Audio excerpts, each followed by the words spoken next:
Today on the grid, it's open Q&A day where we're taking your questions on camera gear, on Lightroom, on Photoshop, on lighting, on whatever. Erik, the real Rocket Man, is still out gallivanting out west somewhere. But don't worry, we got Dan Harlacher popping in with us for a little bit on the show today. It's going to be a fun day, actually, here on the grid. And it all starts when? In just 23.2 seconds. Let's go. The Grid is brought to you by Platypod, the tripod alternative that is changing the world. Everybody has a Platypod. You should too. Go to platypod.com. I'm getting almost done with that book outline. All right. Hey, everybody. Welcome to another live episode of The Grid. Standing by in a luxury RV somewhere in Montana is the beautiful Erik Kuna. There he is. Well, hey, Scott. I'm actually in South Dakota. Oh, sorry. It's hard. Close. It's hard to keep track of a guy with a luxury RV. He's everywhere. Oh, look, they're just moving you over right there on the screen. Yep. There we go. I can move over myself. Well, welcome, Mr. K. Well, thanks. It's been a busy week out here. I'll bet. So you're taping some classes? You got yes. Our crew out there with you doing some classes? I've got Jason out here. Me and Jason have been running some weird hours. Oh, I'll bet. You're doing nighttime stuff, right? Yep, I get it. That's what you got to do, though, Scott. You got to be out there when the pictures are going to happen. Oh, yeah. It's hard. It's hard this time of year to be a landscape photographer too, because I think sunrise here is at 5:20 in the morning right now. Woo! That's early. That's very early. Hey, I just have a note to my production staff here. Erik is 1,000 decibels in my headset. When Erik speaks, my eardrums explode. So if somebody could turn it down or something, or Erik that'd be great, huh? Or Erik could whisper, maybe. I'll go back here. It's not helping. It's not helping. Okay. You would need to be in the back, like in the cab. All right. Hey, in the meantime, we're still using our summer clothing here. Epiphone shirt today, not courtesy, I bought it. Where I do my shopping. Is it Macy's? No. Nordstrom's? No. Amazon? No. Reverb.com. So anyway, so we've got that. In other news, a couple things real quick. The 31st of this month, so, a couple weeks away, I am doing the keynote at the ClickCon conference, and that's going to be a lot of fun. I'm talking pretty much about all of the AI stuff. So that's coming up here. The 31st is I'm actually on the day before, so it starts August 1st, but I'm doing there it is, keynote kickoff. I'm doing Photoshop AI. Woo! It's going to be wild. So anyway, I'm looking forward to that. That should be a lot of fun. It's in Chicago, and it's a very cool conference because there's a lot of live shooting. They have 200 models, 50 hair and makeup artists, and they're shooting all over the place. So bring your camera. You'll have lots of opportunities to shoot. All right. Also, this last week, I was on Steve Brazel's excellent Behind the Shot podcast. Very fun, and we were talking about blind critiques. That was the whole episode, was what to expect from a blind critique. And it was a pretty lively, let me tell you. It was a pretty lively talk. There it is. So if you go to Behind the Shot, click on that podcast. It was great. I mean, Steve is the best host. A buddy of mine was just on his podcast as well, and he said, man, he's just such a pro. He is. Steve is and it's just great chatting with him. He's so good. So anyway, if you're not following Steve's Behind the Shot podcast, regardless of whether you watch mine or not, it's great. Hands down, one of the best ones out there. So make sure you go and check and just start following him and listening. You'll love it. He's gets great guests, but he himself is so engaging and interesting. He's a real radio guy, so he really knows his stuff, and he's got that great voice. It sounds so good. All right. What else do we got? Next week, this is big. Next week is the iPhone conference. I'm not the iPhone. On one. Geez, I'm sorry. They all run together. The On One conference. We do one every 2 months, so there's always one coming up. This one it's the first time we've ever done, or I think anyone's ever done, an entire 2-day conference with like 20-something classes all on a plugin. But it's not a plugin, it's a bunch of plugins. They've got just such cool stuff. I'm pretty excited about what I'm teaching there, but we'll talk more about it. We're going to have Dan is one of this. You can see Dan there. You're going to see Dan's going to be here, and there's lots of cool stuff and lots of great trainers. It'll just be a whole bunch of fun, and that is coming up like next week, right? What, the 25th is it? Yeah, yep, July 25th and 26th. So it starts next week. So come on and join us. It's not too late to sign up, but you don't want to miss out. If you use any On One plugins or you're thinking of using them, you're going to fall in love with this conference. There you go. You can save some money and sign up now. So there you go. That's all that's kind of going on. Mr. Kuna is out there living that Kuna life. We've got also, I got big news. I'm doing a live one-day conference, a one-day seminar, the Ultimate Photography Crash Course in Orlando, Florida at the Orange County Convention Center. We have very limited seating. It's in a small, intimate theater, which is nice, but it's going to be great, and we want you to come. It is coming up in August, so you still got time. It's a full day of just everything I could teach you in one day that I think would make a big difference in your photography or your post-processing. So anyway, it's also archived if you get to go. So you can go in person or you can watch it online. But of course, I'd love to have you there in person in Orlando with me, the Orange County Convention Center. And the date is August 15th. So come and join us in Orlando. It is my first live one-day seminar since 2019, in-person seminar since 2019. Oof. And I have not aged a minute since then. So that's good. Giveaways today. By the way, you can go to Kelby One Live to sign up for that one-day event. Kelby One Live. There you go. Right there. Kelby One Live. Okay. Prizes today. We're giving away. That's right. There it is. The mini super clamp.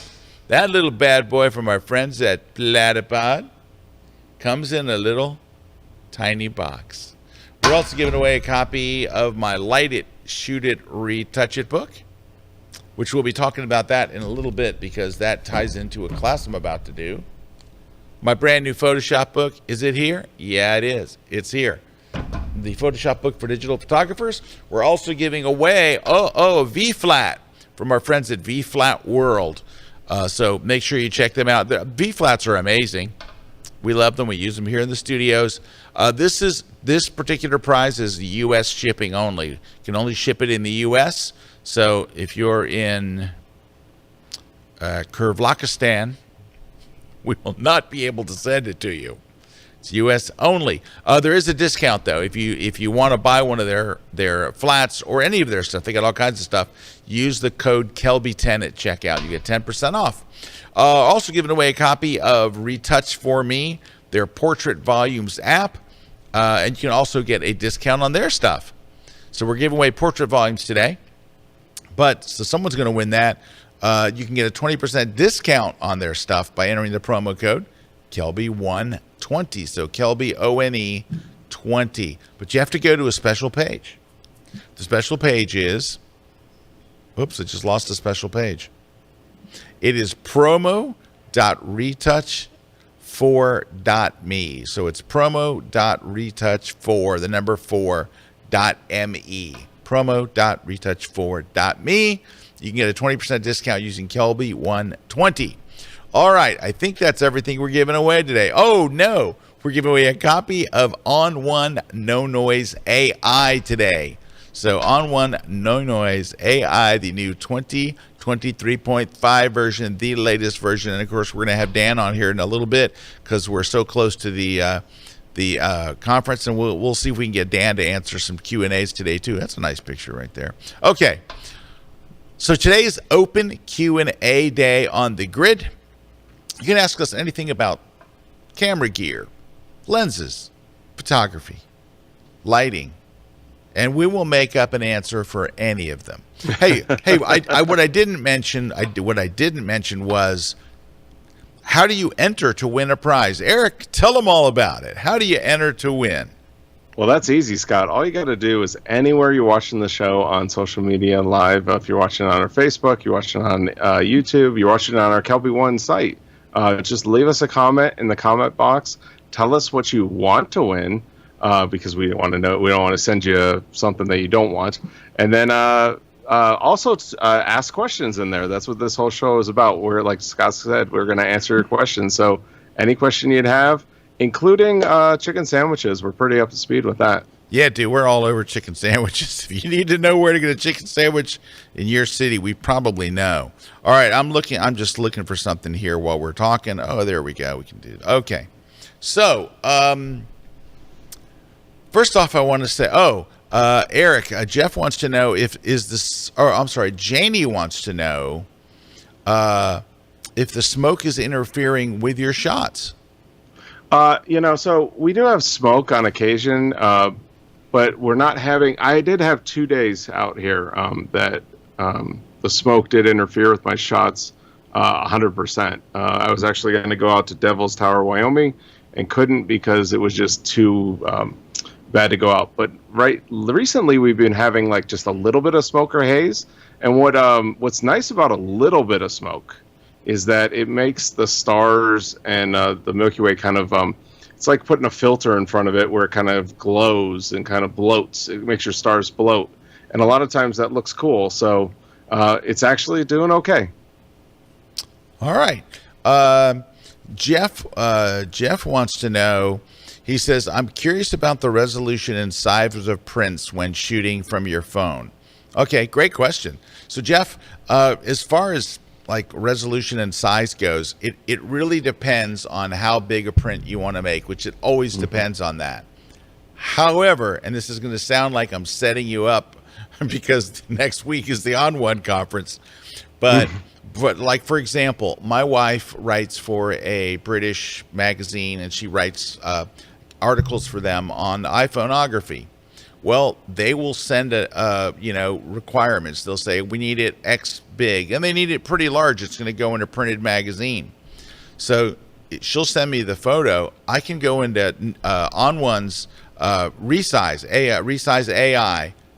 I can pretty much make it any size you want. And what's weird is it looks better. Yes. It looks better when you make it big. I don't know either. It's some AI algorithm that does some kind of a sharpening or something, but it looks better when you make it bigger. So I have to make hers like magic. 200 or 300% bigger, and it looks fine. So I used to worry about the resolution from my phone. I don't anymore. If you've got a 12 megapixel iPhone, which I don't know how you wouldn't, I think pretty much yes. Yeah. Everyone's got pretty much a 12 megapixel. You can make very large prints, very large, without even having to. I mean, you can make like a 16 by 20 probably without really having to enlarge it. But if you want to make a 24 by 36, yeah, you're going to have to bump it up. But you know what? I have to bump them up for a gallery here. People shot with a mirrorless, and I have to bump them up. So no problem. I wouldn't worry about the resolution and size anymore. Isn't that weird? That's just weird. It's so weird. Because it was so weird. It was such a big, like, contentious issue, and now it's like, oh no, just resize it. It's fine. Well, and I think that's what's cool, Scott, is we were talking about this. The last 5 years in photography has totally changed. Like what 2019, like you were just talking about, we were talking about that with your seminar. 2019 to 2023, totally different. Totally different. Yep. All righty. So Judy's got a good question because I've changed my setup here. Judy's asking, I would love to know what your setup is for backing up your files, please. Judy, I'm glad you asked this because I have a brand new setup that I've just put into place. And how are all great setups set up? Based on Terry White's recommendations. It was funny. I was on a podcast this week and they asked the question, like, how do you stay on top of everything? I follow Terry White. Now, Terry's a personal friend. I talk to Terry like every day. So, I can just ask Terry, hey, Terry, I'm having a backup issue. All right. So when Terry explained to me what he was doing for his backup, I'm like, that's what I want to do. So Judy, here's what I'm doing now. I bought a Synology 4-bay enclosure, right? It's like 4 bays, about this tall. It's about this tall and about this wide. So it's not very big. And you just slide drives into it. And so I bought 14 terabyte drives, and you have to put in, like just putting one in, it sets it up as a RAID, right? So that everything's kind of secure and backed up within itself. So a RAIDs are great for kind of having redundancy of your files backed up. So if a drive goes bad, you're not stuck. So I had to put 3 drives in to get to where I wanted to be. There are 3 14 terabyte drives. So there's 36 gigs there. And you get about 23 or 24 actual usable terabytes because the other ones just use for extra storage and stuff. So I have that. I do have an extra slot. I could throw another one in there, but it's a 4-bay. If I can, let me see if I can find a picture of it for you so you have a better idea. Let's just go to, let me open up a new window here. We'll go to B&H and we'll search for Synology. I think that's it right there. This is not exactly it, but it looks very much like this. All right, it is a disk station. See, that's a 2-bay, and mine is a 4-bay. But you may not need a 4-bay. You may be able to, Judy, you may be able to get away with a 2-bay, no problem. All right, so within itself, I've got lots of storage and redundant storage with the RAID. Then, sitting on top of it, I have my old drive, which is a G-Tech drive. Do you know what the G-Tech does? It backs up this entire thing onto there. Right. So it is a 14 terabyte backup. So not for the RAID part of it, but just for the regular, all the files are backed up onto there. So I have the Synology, then I got a backup drive for the Synology, and then I've got Backblaze, which is an online cloud storage backing up the whole thing to the cloud. So if my house burned down, someone broke in and stole all my drives or whatever, I wouldn't lose my photo collection. They are backed up into the cloud. So that is it. It's a 3-prong thing. Now, I have a 4th prong, which is my other G-Tech drive is at the office. So I have a backup at the office. So I've got, I know, this is probably more than your average person needs. No, it sounds about right, Scott. That's what I have. I don't know. I feel like I might be overdoing it a bit, but I've got this. I feel the same way. I got a Synology RAID, a backup of the Synology. I've got the Backblaze cloud, and then I've got a copy of all of it on another drive at the office. So might be overdoing it a little bit, but yeah. I think we're not. I think we're okay. I guess if you have the extra drives, when I moved from the G-Techs to the Synology, I had 2 empty 14 terabytes, so that's why maybe I have more than I need to. Quick question here from Tim. Hey, Tim. Tim says, Scott, do you have any plans for more on-location workshops in other cities in 2023 or 24? I'm done for 2023 because the last one of the year is September in London, and it's already sold out. In 2024, I do. I know 2 of the 3 cities. I might know the 3rd one, but I'm not sure. Number 1 is Dubai. So I'll be doing a hands-on travel workshop in Dubai. I'll be doing another one with Mr. Kuna in Iceland. So Erik and I in Iceland. And the 3rd one, we're having a little bit of debate. It's just I know what you're saying. I don't, when I explain it, you'll know. But it's a wonderful place, and everybody seems to want to go there. So, but so far that's where we're at. If you go to scottkelbyworkshops.com, that's where I'll be posting the Dubai dates, and I'll be posting them this year, Dubai and Iceland. I'll be posting this year at scottkelbyworkshops.com. Right now, all the workshops are sold out, but next year, hopefully, we'll have more workshops and get to have more fun. Okay. Let's see. Jeff says, On1 standalone versus integrated in Adobe. Jeff, I use all mine integrated in Adobe. I know that there are many people that use On1 On1 RAW, Photo RAW as their complete solution. I use mine as part of my Adobe workflow. All right, we are going to take a short break. Coming up with us, Dan's going to be here. He can answer questions about any On1 stuff, but he's a really good photographer in his own right, so we're going to have him answer questions about whatever. Everything, including chicken sandwiches. Including, I'm sure Dan knows a good chicken sandwich place. I know he knows a good donut place. Anyway, we'll be picking up with Dan right after the break. Stick around.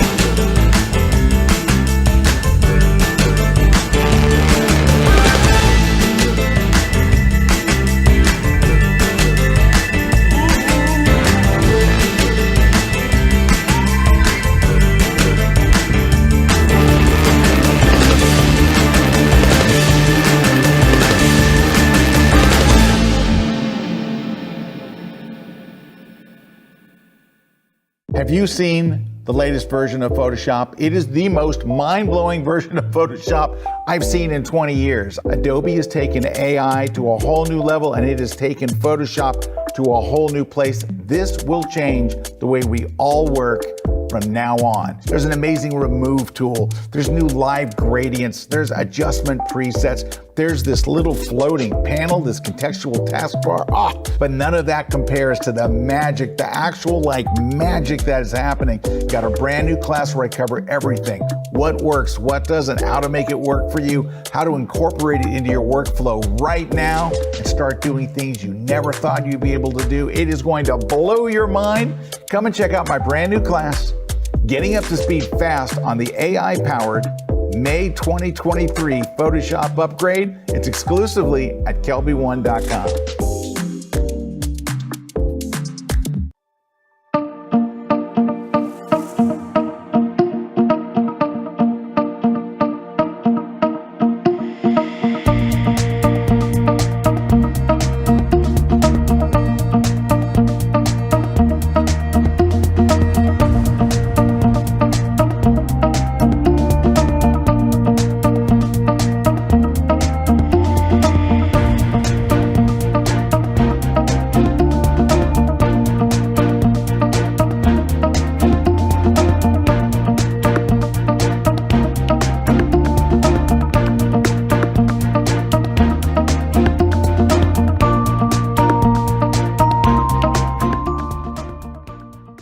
This segment of The Grid is brought to you by B&H Photo, the professional source since 1973. Hey, we are back, and we've adjusted the volume in the headphones, so my head will not explode. Thank you all for joining us. Thanks for being here. We've got, of course, Mr. Kuna coming to you live from a luxury RV somewhere in South Dakota, but also joining us from, I believe, out in Oregon. Is Dan from On1? Are you there, Dan? I am. Hey, there we go. Going? Oh, look at the blue screen. There I was expecting that.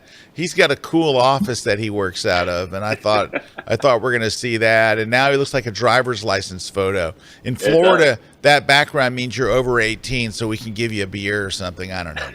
We don't wait till 21. It's just that's the law, but Eric's always passing out booze to kids. I noticed that.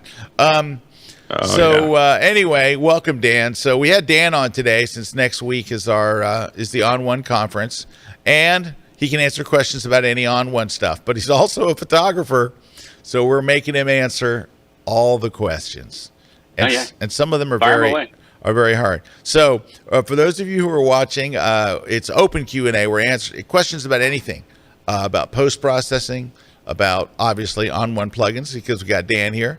About RVs, because we got Mr. Kuna here. Yeah. About night photography, because we have Mr. Kuna here. About rocket photography, because we have Mr. Kuna here. So, Dan, what kind of photographer would you classify yourself as? Landscape and travel? Landscape is certainly probably my passion when I get a chance to go out and shoot for myself. It is landscape, but, honestly, I shoot everything. I have shot commercial, I've shot portraits and weddings, landscapes. these days, a lot of it's just, kids around the house. So Oh yeah. I shoot it all. Oh no, that's good. All righty. Let's hit some questions. So Karen's got a question. Karen says, I'm looking for the best gear to photograph in a dark high school auditorium. Oh, Karen, that's a tough one. Super dark, harsh overhead spotlights. What kind of contraption can I add to my camera or flash to photograph the speakers at the podium and the people getting the awards? So Karen, this is a tough one, and let me tell you why. If you use flash, it will light your subjects, but they will look bad. Yeah, So look flashy. yeah, it will look very flashy.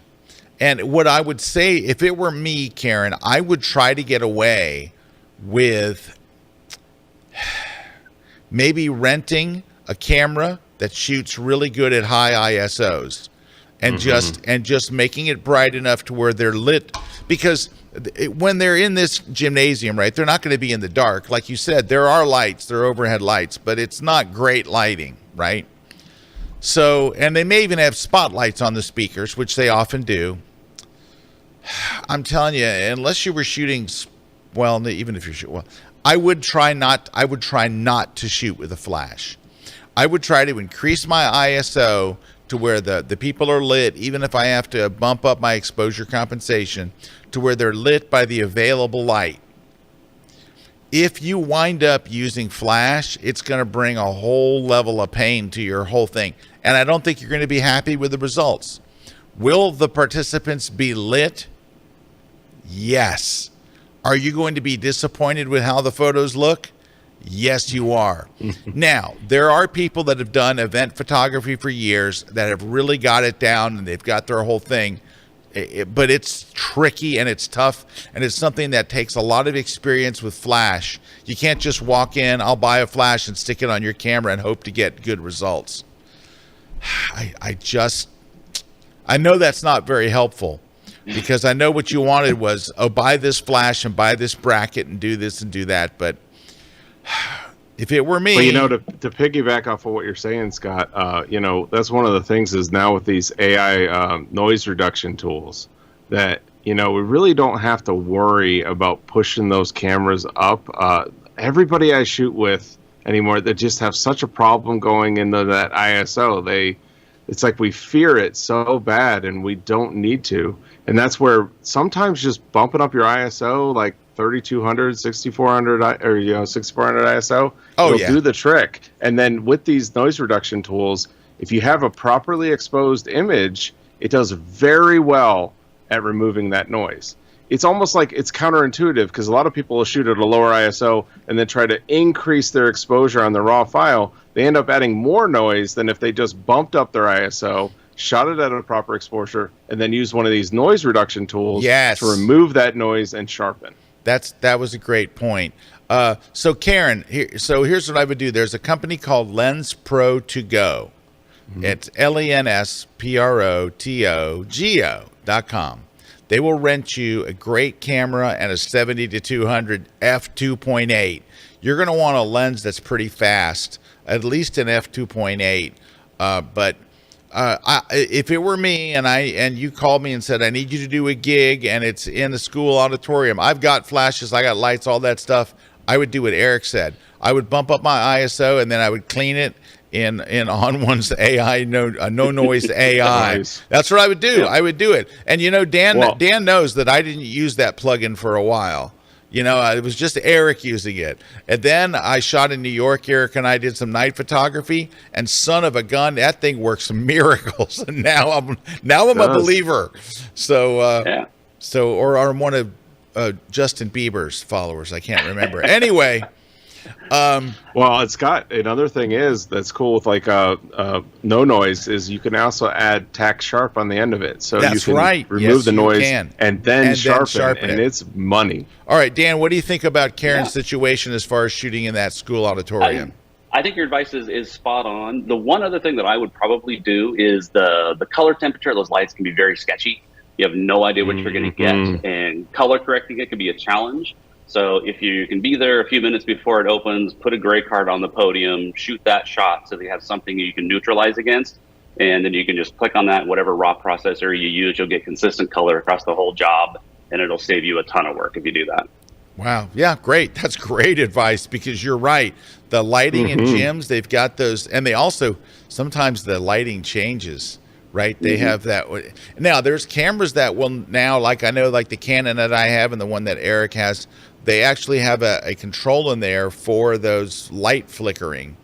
Yeah. And it's not a light flickering you notice while you're sitting there. It's just in your pictures because of some pulsing that's going on in these big halogen lights, and it's just it creates a weird color thing that switches.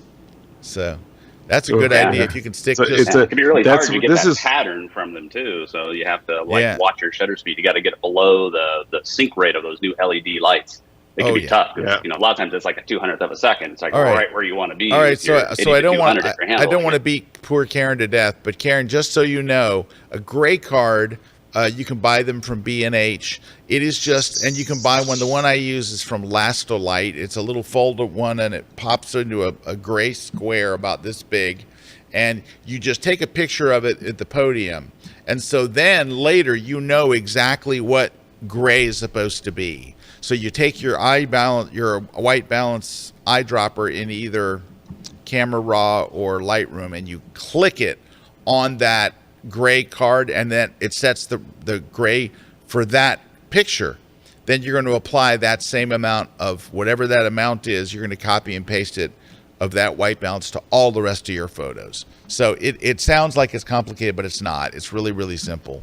And we've got tutorials on it. I've got them on lightroomkillertips.com. You can go over there, and there's one.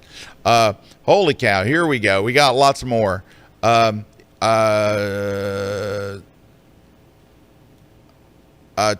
says, I'm in Rome next month. All right, let's stop right there.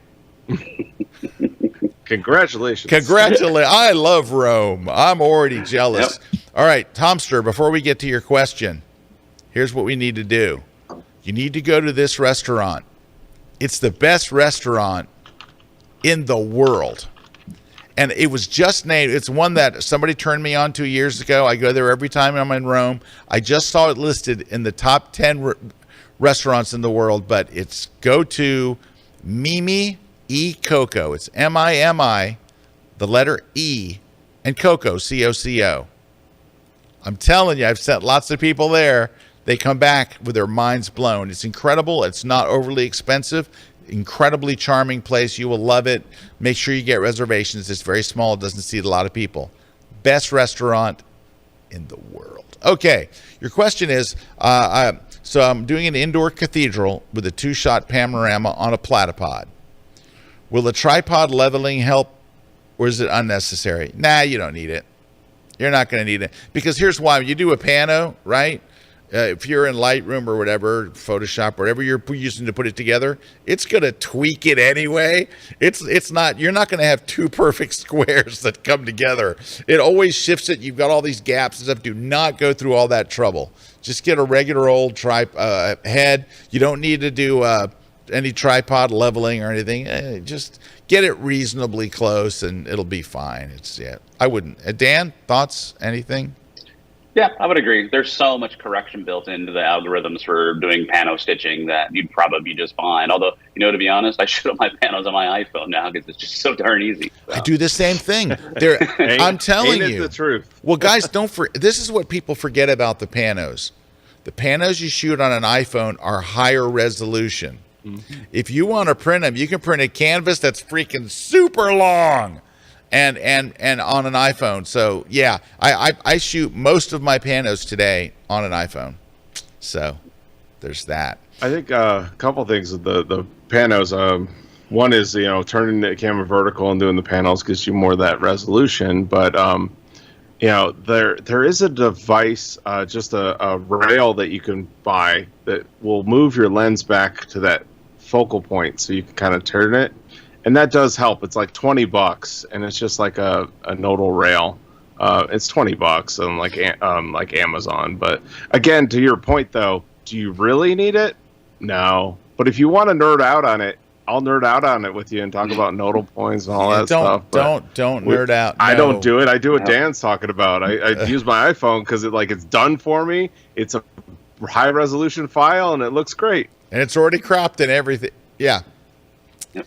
So that's one thing that your phone does better for sure. Sharon asks a question that we're not going to be able to answer. Sharon wants to know. Oop, it went away. Hold on. Sharon wants to know, what's the best way to reorganize your folders in Lightroom? That's not a question. That's a course. That's an hour-long answer. So I have I think you have that. I have a course for you to watch, Sharon. Go watch my class called the SLIM System, the Simplified Lightroom Image Management System, where I teach you how to organize your images. I've got a really good way to do it, and it's very, very popular. This system is taught in colleges and universities all over the world. It works. It's very simple.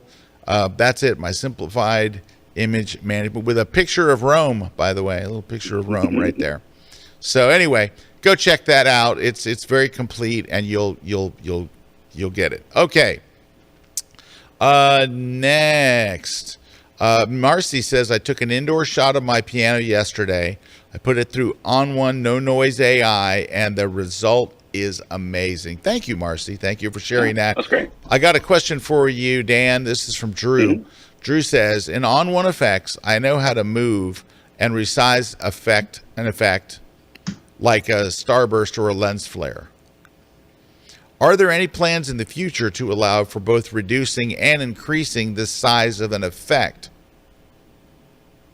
That's a great question. It's a little tricky. It depends on what it is. So for a lens flare that is kind of isolated by itself, we could give you full control over where that goes. But if it's a flare that touches the edge, there's no data beyond the edge. So bringing it in, there's no information to fill with. So that's why it's a little tough to fill in, make it smaller on certain texture oriented things like that. So I think technically you can do it today, but you're going to end up having kind of a row that just kind of gets repeated multiple times. It's probably not going to look that pleasant. So yeah. Pleasant, that's the word. This is the question from Bill, and you can chime in on this. I'm not going to answer this directly because you work for On1, and it would be, I know what your answer would be, but I'll give you my answer, and we'll get Mr. Kuna's. How does the new denoise feature in Lightroom or Camera Raw compare to On1's no noise capabilities? The new denoise feature in Lightroom or Camera Raw is actually pretty good. On the raw image, it's actually pretty good. It's the best thing Adobe has done so far. Now, that being said, there is a huge advantage that Mr. Kuna mentioned a minute ago to the no noise feature, and that is the tack sharp sharpening. The tack sharp sharpening, which is an AI based sharpening, is better than any sharpening Lightroom or Photoshop can do at this point. So the two of them together. Now, I'm going to throw it to Mr. Kuna first, because Kuna has got both, right? He has no noise because he is the champion of. And by the way, just to let you know, when you launch no noise, that picture on the splash screen, that's Erik's photo. That's Erik's shot that comes up, which is really cool. So, Mr. Kuna, what are your thoughts in comparing the new denoise in Lightroom or Camera Raw to On1's no noise AI? So it's an interesting one because I think you put it really well there, that it's the best thing Adobe's done so far. It's a leaps and bounds from where they were. I still think, because I keep up with all of them, I like to keep up with all of them and all the players out in the industry on this stuff. I do think that Adobe's denoise, their AI denoise feature, is about 75% of the way. I still do think there's that 25% left that other manufacturers that are focused on just the noise reduction plugin that are surpassing. And it's what you're talking about, Scott. They're not even doing the noise, but then they're doing a sharpening along with that noise. Because when you remove that noise, you have to add in a little punch of sharpening where you're like filling in those gaps. But it is magic what they're doing. And so there's like that where it's always better to use the plugin if you're like really focused on removing the noise. If you're just like hey, I need to remove the noise and I don't have a plug-in. Yeah. Adobe's plugin. Yeah, if you don't have a plug-in, good. it's fine. All right. So, Dan, you can choose to comment or you can pass. I agree with you guys. I think the one thing I would point out, and you can correct me if I'm wrong, but I'm pretty sure the Lightroom only works on RAW photos, right? It does. And other things like no noise will work on JPEG. Yes. Yeah. Yes, that's a good point. Oh, that's a good that's a good It point. also will only work on the RAW camera file, and it's only camera files that they support right now. There's certain cameras that they don't even support right now. There's that. But then that's the whole thing. Yeah. Oh, look, Dan's screen went black, and then he vanished altogether. Oh, he's gone. I think he fell out of his seat. Ignore that. Oh, he's back. He's back. Did your camera fall over? My camera fell asleep. Oh, so I had to go push the button. Oh, okay. All right. All right. We're going to take a short pause. So, Dan, I know you're only supposed to be on for this one segment, but you want to hang around and answer some more questions? Yeah. All right. I'm happy to stick around. All right. So, all right. Dan's going to stick around. We're going to answer some more questions. If you have questions, just put them in the chat. That's where we're answering them. Also, when you ask a question, you're automatically entered to win one of our prizes. Just when you ask your question, also tell us what prize you want to win so we don't send you the wrong prize. But, drop any questions you have. We're talking about everything today. It's a great mix of stuff. So we'll be answering more questions when we come back after the break. Don't go away. Now, I know that a number of you out there are already using ON1's plugins, using them with Lightroom and using them with Photoshop, and they're expanding your power. You know how I know you're using them? Because you keep sending me emails and you keep posting comments that say, how are you working into your workflow? Which plugins are you using? Which ones do you use first? Which ones do you use last? Where do they fit in? I'm going to cover all that in a brand new course that I've done for you on Kelby One. The course is called How to Use the ON1 Plugins in Your Photoshop and Lightroom Workflow. It all is designed from the ground up to work together, and it just works really, really well. There's so much neat stuff that you could be doing, and a lot of this stuff is AI powered, right? I hope to check out my brand new course. If you don't already have the ON1 plugins, if you're one of those people that slipped past the goal and you don't have it, go to on1.com and you can download trial versions and see if you like it. You are gonna like it. You're gonna love it. All right, go catch my new class. We'll catch you next time.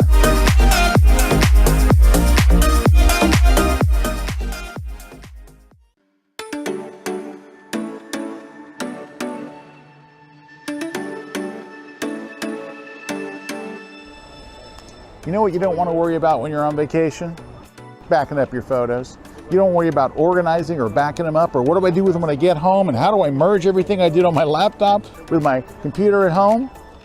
I want to show you exactly what I do when I'm traveling. I take a lot of trips, and I have a very, very simple organization thing, and I want to share it with you. We're going to talk about how to back up your photos so you can sleep at night while you're on vacation, how to organize them, and when you get home, how do you sync everything back into Lightroom so it's like a seamless from beginning to end experience.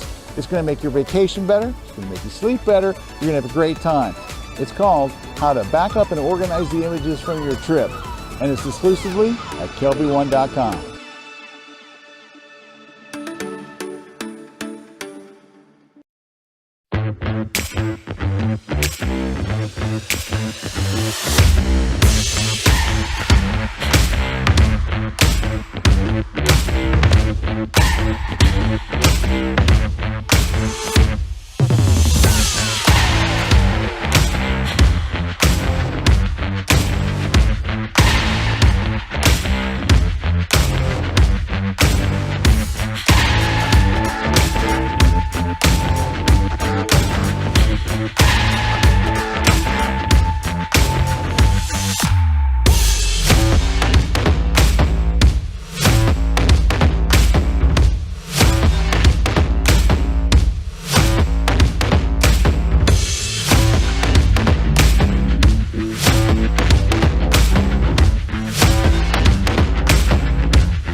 This segment of The Grid is brought to you by Canon. Hey everybody, we're back. Scott here, and Dan and Eric are standing by. They're going to have to stand by for another minute because it's time for a Lightroom tip. Lightroom tip, yeah.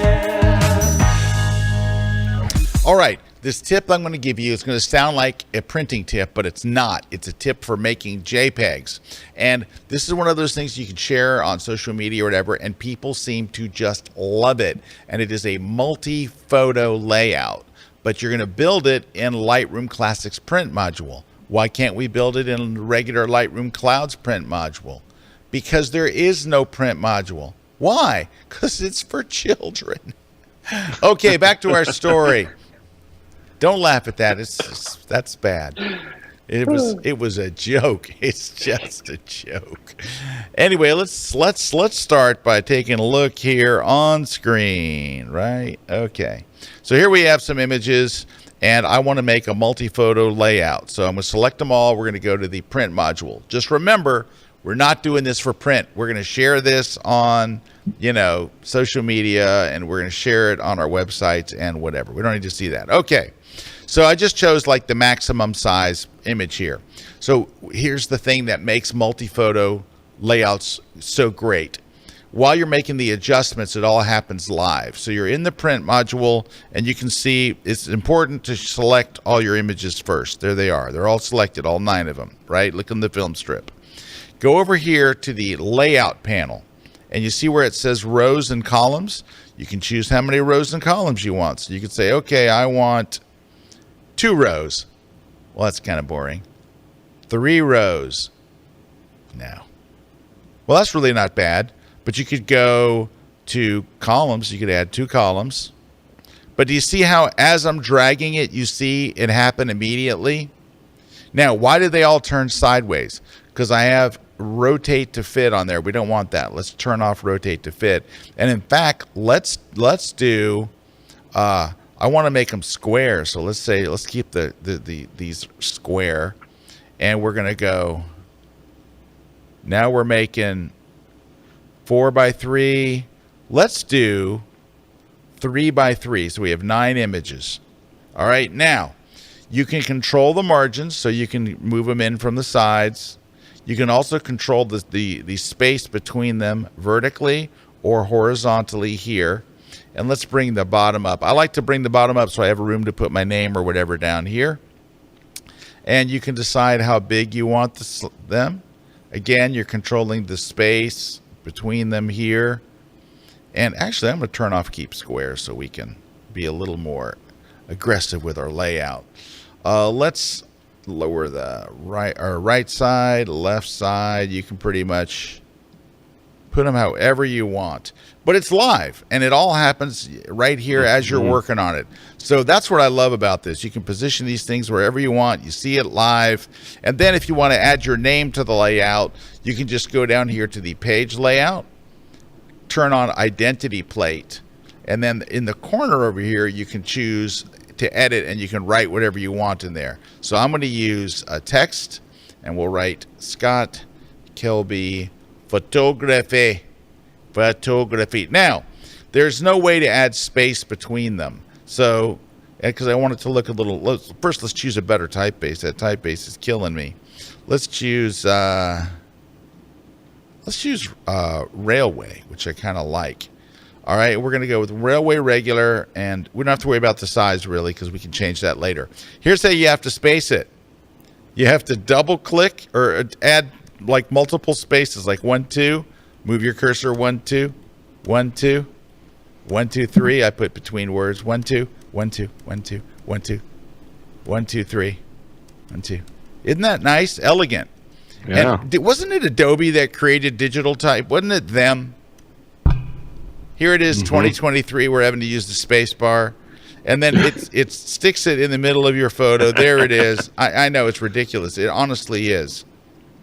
And then you can, there you go. You can make your name there. And it put dots there. I don't know why. But anyway, that's how to make those multi-photo layouts in Lightroom. So there you go.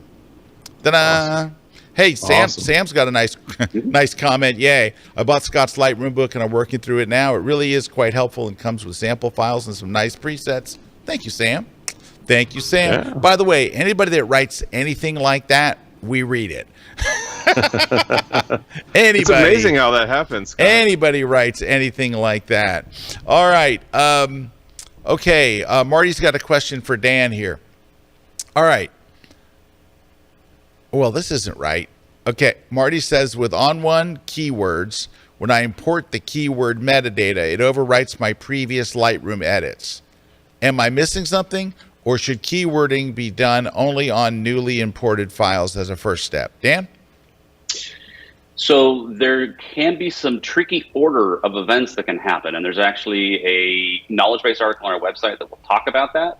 You have to make sure that Lightroom actually gets their stuff written to the sidecar. If you don't have sidecars turned on, then we don't see the settings to be able to preserve them. And when Lightroom makes you choose between one group of settings versus another, it can't merge them together. If you pick the keywords, it's going to blow away your settings. So make sure you have sidecars turned on and that Lightroom has had time to write them before you send them to Keyword AI.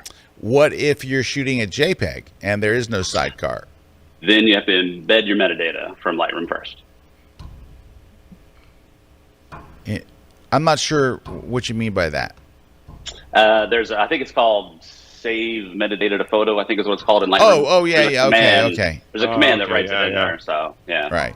Well, I'm doing it as I bring them in. So that's the first thing I'm doing before I bring them into Lightroom. I'm running Keyword AI on the newly imported photos, and then I bring them in and away they go. All right. So Patty says, with no noise and tack sharp, is it no longer necessary to do sharpening in Lightroom when preparing to print? Well, Patty, printing is a whole different issue, but you can do your sharpening in tack sharp for sure. There's a trick to sharpening. So AI sharpening is going to sharpen it, and it's going to look great on screen, but you have to over sharpen for print. And I know that sounds weird, but you have to get it to where you're almost uncomfortable with the amount of sharpening. and I know that sounds weird, but what happens is when your image gets transferred to paper, there's a thing called dot gain, right? The ink, it hits and it spreads. It literally spreads when it hits the paper and stuff. So your image inherently is already going to look less sharp than it does on screen. There is an actual loss of sharpness from the screen to your printer. So you sharpen it and you get it looking good on screen. How's it going to look in print? Less sharp. So I would over sharpen in tack sharp. Like I'd let it do its thing and then I would crank up the amount.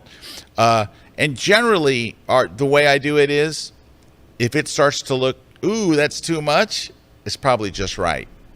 It's too much for screen, but it's not too much for the print. So over sharpen for print. But Dan, you might have something more elegant than what I'm doing. No, honestly, that's probably the right way to do it. There's kind of a difference between pre-processed sharpening, what looks good for screen versus artistic localized sharpening versus global sharpening for print. They happen at different times in the workflow for different reasons. And it's just kind of depends on what you're doing. One of the nice things about doing it in tack sharp is you can do it on another copy of the photo or a version if you're doing it through Photo Raw, because it's all non-destructive. That way you can have a version that looks great for screen and a version that you're using for print as well. So that way you don't have to over sharpen everything so it doesn't look over sharp on screen. Right. And so I'll often make a copy or a virtual copy, and I'll name the virtual copy print at the end. So I know this is over sharpened, because I don't want to accidentally use the over sharpened version, send it to somebody, for their website, and it's like, Scott's stuff looks crunchy. Any tips? I can't see can you move the screen over to the right a little bit? It's cutting off. I can't see someone's name there. Oh, JC, there we go. JC asks, any tips on how to shoot in the Canadian smoke haze this summer? It's not how to shoot in it. It's what to do afterwards. It's dehaze time. Eric, you know more about this because you're out there shooting in it. Yeah.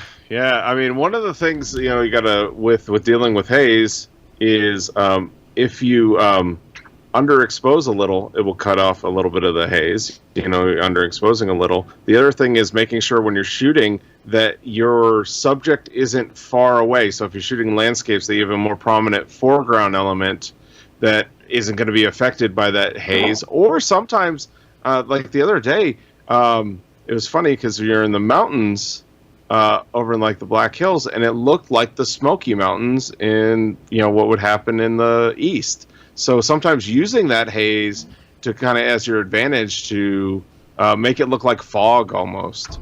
And that's actually what it looked like. It almost looked like fog layers that you get in the Smoky Mountains. So it's underexposed to cut through some haze. Embrace it by bringing your foreground subject closer to you, or just totally embracing it and going for that kind of like foggy, smoky look in your landscape. There you go. All right, thank you. So Stuart is asking a question. Hold on a second. I got a Zoom to fill. There we go. 1 second. So Stuart's asking a question that was, by the way, the entire basis of what I did with my tip, and I didn't show it. So hold on. I'm trying to fix my layout here a little bit. Yeah, like I left out the part, and that's why he's asking the question, I'm sure, because I left out what we like to call the important part. Yeah. All right. The meat and potatoes. Yeah, this isn't. Yeah, so here it is. Stuart's saying, hi, Stuart, by the way. Hi, Stu. We just call him Stu. Stu, when you have a multi-photo layout, how do you export it to JPEG? I'm sorry. That's what the whole tip was. That's really bad. Very sorry. Here it is. You go down here to the print job and you choose print to, and there's a choice called JPEG file. That's it. And then when you hit, it's print to file instead of print to printer, send to printer. It's print to file. So that was just dumb. Sorry. No one said anything too. Thank you, Eric. You know, not sorry. No, you're going to show people because you made the whole big fuss about this is not for print. And then you never showed how to do it. This is why, and they say this to me all the time. I shouldn't be drinking before the show, but a lot of times I think I'll be fine. It's okay. What's a couple of 6-packs on the way, you know? And then it's a mess. They're falling all over my car and stuff. Anyway. Yeah, I blew that. Jerry has a great question, and we're going to answer it right after the break, so don't go away. We got a great question from Jerry, so stick around. We got prizes and trivia from Kuna Man and all kinds of stuff, so stick around. I don't have to tell you how great the camera is in your iPhone. It's really pretty amazing. And I know that a lot of people out there are really giving this a serious thought. Not only as their second camera, but often as their first camera. If you're brand new to the iPhone, I've got a brand new course I think is really going to help.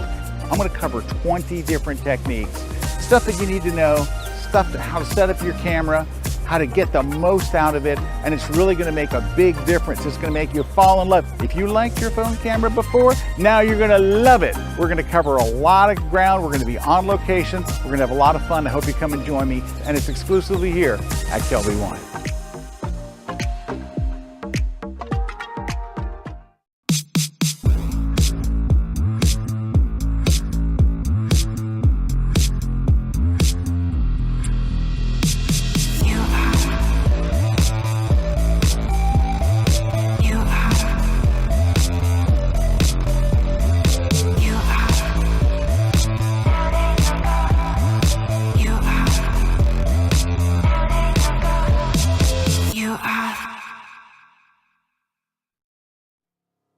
I am a portrait and wedding photographer based in Valencia, Spain. I do mainly commercial and editorial photography, and I retouch up to 100 photos a month. We shoot almost every day for all kinds of clients, such as commercial, beauty, and fashion. And we retouch our work more often, like every other day. I used to spend over 1 hour for one photo. If we want professional results, we must remove skin blemishes, do micro dodge and burn, highlight eyes, whiten teeth, and even reduce wrinkles in clothes. And this can easily take me up to 2 hours of work for each photo. So when I saw that there's a plugin for Photoshop that helps you retouch quicker, I was eager to get my hands on it. I read many feedbacks about it, and I found a lot of positive reviews, which made me to consider buying my first plugin. One of the challenges we have at the end of a session or wedding is to achieve an edition in our photograph that look natural. This is where retouch for me has become a game changer. I love the feature that you can pick how much effect it has on your photo and you can adjust it accordingly to your style. I saved a lot of time and always end up having amazing result with my work. I am extremely happy with the quality. Now I am more efficient and have more time to spare with my family. This segment of The Grid is brought to you by Platypod, the world's most compact tripod base. Hey, we're back. So Dan had to go to a meeting. He has to work. What kind of crap is that? No, right? Really, right? I think if it's a grid day, you take the dang day off and you just focus on the grid, right, Erik? Right.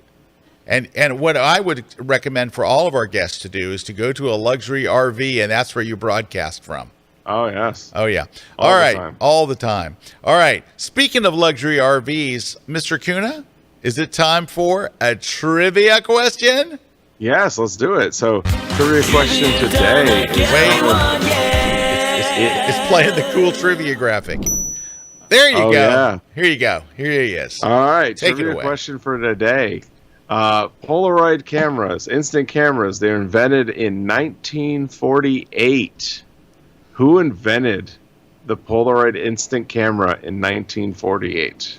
Winner's going to win a prize. Is it Mr. Royd? First one to put the comment in there with the right answer, Christina will pick that out. Is it and Alan win a Royd? prize. No.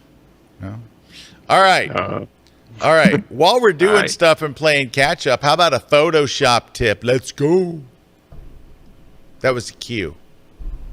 Photoshop tip. Let's go.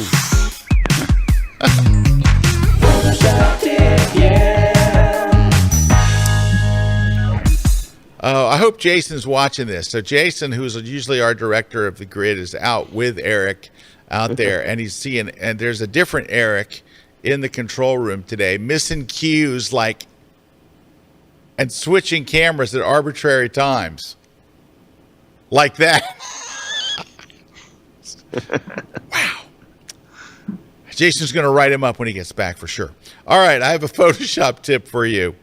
So this is inspired by my friend Paul. Hey, Paul. So we've got an Indy car here, and it is, it would appear to be parked on the track because the wheels aren't spinning. Now, there's a little bit of movement, and the wheels are a tiny bit blurry, but not enough to give you that this car is moving kind of thing. Believe it or not, and this sounds really crazy, but there's an actual filter to make wheels spin. You don't have to be shooting Indy cars. You can be doing bicycles, motorcycles, motocross, anything with a wheel. This works wonders. So take a look.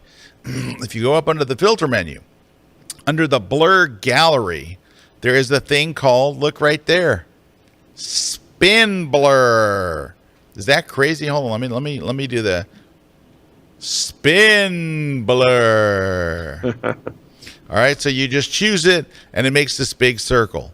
So you're going to take the circle and center it on the thing that you want spinning, and then you're going to move everything in so it's all spinning. You don't want the body of the car spinning, just the wheel. But let me move these out a little bit now. I kind of did that in reverse order there. And look at that. Oh, magic. You got some spin, baby. You got some spin. Let's look at that. We're getting them wheels going. And I believe if you right click and you duplicate or is it just a drag one? Nah, you have to do it separately. But anyway, that's how you do it. It gives you there's wheel 1. Here comes wheel 2.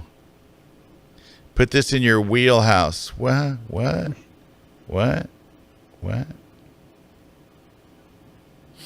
And there you go.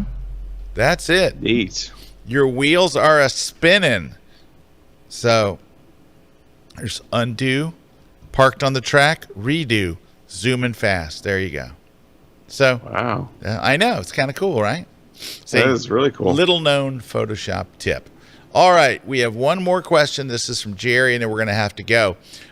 Jerry says, so how do you manage and share your day-to-day family photos for those that aren't as technology oriented? Do you use old school photo albums? Do you print photo books? Also, how do you ensure in the future the family will know where to find all of your digital photos? Well, there's multiple questions there. I do a number of different things. First off, Jerry, the way we share them mostly is literally by email or by text. That's honestly how we share. And we share a lot of family photos between my wife and the kids and everything. And, you know, like my wife will take a picture or at dinner like the other night. And I'm like, oh, I want that. She just texts it to me. When she texts it to me, I don't leave it in my messages app. I click and hold and say save to photos, which saves it to my phone's photos app. So all of those photos are stored on my photos app so I can get to them anytime. It's not just, if it's in your messages, then you're digging for it and stuff and all. Much easier to keep it in your photos app. That's number one. Number two, if we take a family trip, I will generally put together a printed photo book using Lightroom. I have a whole course on how to do that. It's really easy. It's built into Lightroom Classic. Do they have photo books in Lightroom Cloud, Erik? I don't think so. No. No. You know why? Because it's for children. Because it's for children. That's why. You could probably say, does it have this? You'd be like, no. No. No. You can ask that questions all day long. All right. Next, how do I ensure the future family will know where to find all your digital photos? It's easy, Jerry. All mine are in one place, in a hard drive in my home. There's the Synology server right there. My wife has the passwords. They can get in. It's all right there on one server. Every photo on that server. Well, you know, the other thing, Scott, on that is if you have a lot of family memories and they're on those drives, print them out and have them in print too. And put them in a shoebox, because I tell you what, that shoebox, it works. It works. Say what you want. It works. All right. Well, Mr. Kuna, we are not just out of time, but we are over time by 6 minutes and a half. But we have lots of winners and the trivia question winner. So just winners today. By the way, I'd like to point out once again, we give a lot of stuff away every week. Just a lot. I don't know many shows that give away as much stuff as we do. Cool stuff, too. Very photographic, very cool. All right. Robert Simmons, you won the V-flat. He said the V-flat would be awesome. There you go. Bob Bryant, you got On One No Noise AI, which should be called No Noise and Tax Sharp AI, but it's whatever. Let's see. Loader Court, I hope I'm saying that right. You got the lighted shooter. Retouch it. Vic K wants the Platypod clamp. You got it. Lorraine says they want the Photoshop book for digital photographers. You got it. The Retouch for Me Portrait Volumes app goes to our trivia prize winner, Art Maripole. And the answer was, the question was, who invented the instant camera? Yeah, the Polaroid instant camera in 1948. And it was Edward Herbert Land. Wow, that was so obvious. That was the most obvious. All right, Erik, how do they get their prizes? Well, it's real easy. What you're going to do is you're going to email us over at, oh, golly. What is the address? It is gridprize. Gridprize at kelby1.com. At kelby1.com. I totally flaked there. Sorry. Gridprize at kelby1.com. You just email us over, tell us, we'll verify your information, and then we'll send you out your prize. So just email us over there at gridprize. Send it now. Send it by Friday so they can get it out to you. Yes. All right. Do it by Friday. All right. One last thing. So I was working on this presentation I got coming up here, and I was going through some photos, and I was going through photos from the Alliance Air Show, which I shot before COVID out in Texas. I think it was in Fort Worth, Texas. Anyway, it's the Alliance Air Show. I went with my buddy Larry Grace, who Larry always gets us the greatest access. Anyway, long story short, I did not realize, sometimes when you're coming home, you're on the plane, you're looking at your images, you missed some. I missed this one, and I saw it like this week. This is not a composite or anything. Crazy. And I sent it to Erik, and Erik's like, he likes it, if Erik likes it, So this is it on my screen here, if we can show my screen. So it's one of the Blue Angels, number 7, whipping by. Now, it's not a full moon. And the reason it's not a full moon is it was not a full moon that day. If I was compositing, I would have thrown a full moon in there, but that's the moon that was there. But middle of the day, and I got that shot, and I saw it. I'm going through my pictures. I'm like, holy cow, I didn't see that before. So now I have. I just love it, Scott. I mean, it's the angle, the vapes. Then you've got the moon. Yeah, it's a great one. I was very happy. I was very surprised and happy and all of that. No, stuff. that's what happens. That's why this whole process of culling and going through your thing, it's a hard, because sometimes you do that. You miss the photo because you got so many photos and you're like, oh, I just missed that one. Yep, I've done it more times than I can count, where I go back and I see a photo, I'm like, hey, that's pretty good. In fact, I just did that with a photo from Tuscany, where I was like, I don't remember even seeing that, and maybe, you got interrupted while you were culling or something, or the flight attendant spills a drink on you, or, sprays you with pepper spray. I don't know. Did you go blank? Did you? Nope. Nope. You had a look off yourself like, is he frozen? I think I might have froze there for a second. Oh, okay, good. Because if not, I was like, you're having a stroke. All right. No. All right. So, I got something. I could show here. Oh yeah. So we're out here. I got crazy Russell Brown here with me, and we were doing some light painting and portraits. So there's one with Russell. And then we took him outside, and we got him outside the saloon in his little get-up. And then we took him over and did a portrait when he was doing the Milky Way. So him sitting in the firehouse. So. That's great. Yeah. So just trying to play around with light painting and people as well. So Russell is such a great character. Oh man. Now, where is that saloon? Where is that? So that is look at that. I got a repeating pattern. That is in South Dakota. So that's there's a place in South Dakota that we were able to get access at night. That's nice. So, I like that. I really like that shot a lot. Oh, thank you. That's a good one. All right, now that we're sharing photos, I found another one that I got at the Alliance Air Show, and Erik I like liked this one just as good. So I sent this one here. Yeah, that's great. Now, what's interesting is there's like a Corvette in the background. Yeah. With the Air Force insignias and stuff on it. Well, and you could even see the heat coming off the runway there. Yeah. And then intersecting with the sky. It's great. Love it. But that was another one that I had there. Yeah, because the car is kind of in the heat and all that stuff. But anyway, and I like desaturated the sky and all to give it that kind of going for that Tim Wallace look that only Tim Wallace can get. But tip of the hat to Tim Wallace, who's I sent my friend Larry Grace some of Tim's shots this week, because man, that guy, he shoots all transportation photography. Right, he's based in the UK. He's won every award you can win. He's a Kelby 1 instructor where he teaches automotive photography, which is where he got his start. And he shot for all the big brands in the UK and Aston Martin and all those. But now he's doing all transportation. So he's shooting airplanes, he's shooting boats, he's shooting machinery, he's shooting very, very high-end luxury cars. Like, he's your go-to guy. But anyway, he has a very, very particular look. And, I'm trying to get in that genre of what he's doing. But Tim is up there, and I'm down there. So Tim is he's in the cloud. Yeah. Tim's in the cloud. All right, absolutely. We're so over time. Thank you, Mr. Kuna. And when are you coming back? Are you ever coming back? I'm driving back in just a couple days. So hot diggity dog. Can we go to Ellie's when you get back? Yeah, let's go. I have not been to Ellie's since you've been gone. So what? All right, we're 5 going Monday. months, 6 months, or something. Yeah. Can we go on Monday?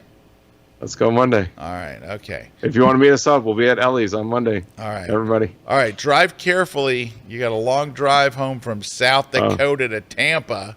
I will. That's a long one. And for all of you, thanks for watching. Thanks to our sponsors. Thanks for Dan for joining us.